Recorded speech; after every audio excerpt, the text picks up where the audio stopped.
Hi, I am Emily Falcone. Welcome to my community presentation. So, clearly, my community is here in Wilmington, Delaware. Hooray! Um, so overall, I'll talk about the city of Wilmington and some statistics about it, and I will also then talk about my very specific neighborhood in the city where I live, and then assess whether this is a good community or not. Okay, so here's the general demographics. There's, as of 2010 federal census data, we're at about 70,000 for population, with a median household income of about 38,000, which sounds right. Uh, let's see. So 2010 statistics show just about 23,000 for white people as a population, and 41 for Black and African American. And then I believe, and then 8,000 for Hispanic or Latino. And then 5,000 of the other is split between mixed race or other very particular race identification. We don't have a particularly high population of over 65, but we do have a lot of elderly care facilities within the city limits, so I thought that was kind of interesting. And then we do have we're pretty high poverty level, 16,000 below poverty level, not actually even still considered generally living in poverty. Um, pretty low unemployment, but still, I mean, respectively, 38 is pretty high. 38,000 people is 38,000 too many people who are unable to find employment. Although I think that is changing. This is based on 2010. I think that it's decreased since then. Um, hmm. And there's quite a bit of housing. So I think our housing is really pretty good. We actually have a large amount of vacant. We have quite a few vacant units. Went up a lot since 2000, which is interesting. By like almost 20%. So that's fascinating. I wonder if it's due to gentrification though, or uh, just people being priced out. So, if we're going to talk about a lot of the other demographics in the area, we can talk about religious affiliation. 53% of Wilmington residents do not adhere to any particular religion. Say none at all. And then we've got about 25% Catholic, and then combined about 25% other combination of Christian. It looks like, yeah, I have to give a exact statistic over here in terms of how many people in comparison. More people do not have an affiliation than they did in the year 2000, which is interesting. Here are our major industries. We have a combination in food services. Healthcare is mostly Christiana and Nemours and DuPont. So those are all the large healthcare facilities. General retail and trade. Some of that's the actual sales here. We do quite a bit of financial, meaning we have a lot of banks here. Some of the tallest buildings in the city are bank buildings or credit card company buildings. So, still essentially banks. And then some a good amount of education training as well. About 6%, yeah, that's okay. And then 10% is labeled as building and grounds cleaning. I don't know if that's necessarily construction or upkeep of the buildings we have. It's a very historic city, and I know that the city is doing a lot of construction to keep up with that, particularly in there are 11 historic neighborhoods. Um,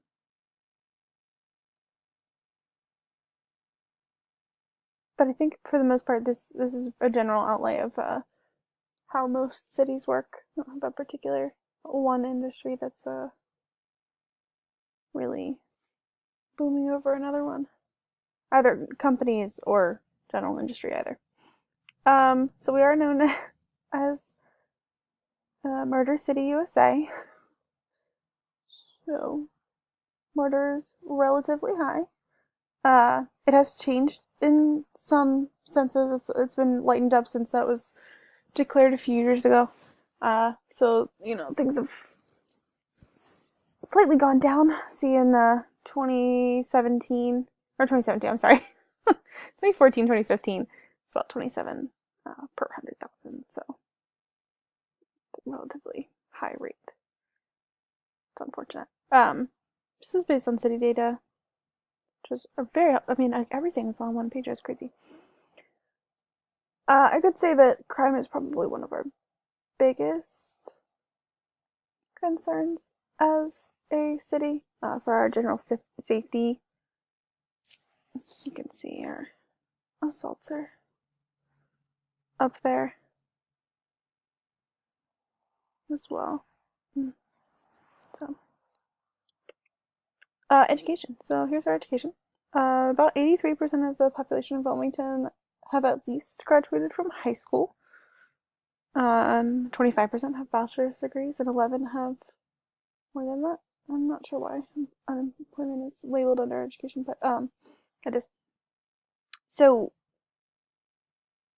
Wilmington encompasses 3 different school districts.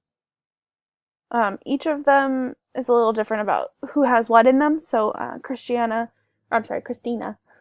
School District is a little bit less money than Red Clay School District, which is a little bit less money than Brandywine School District.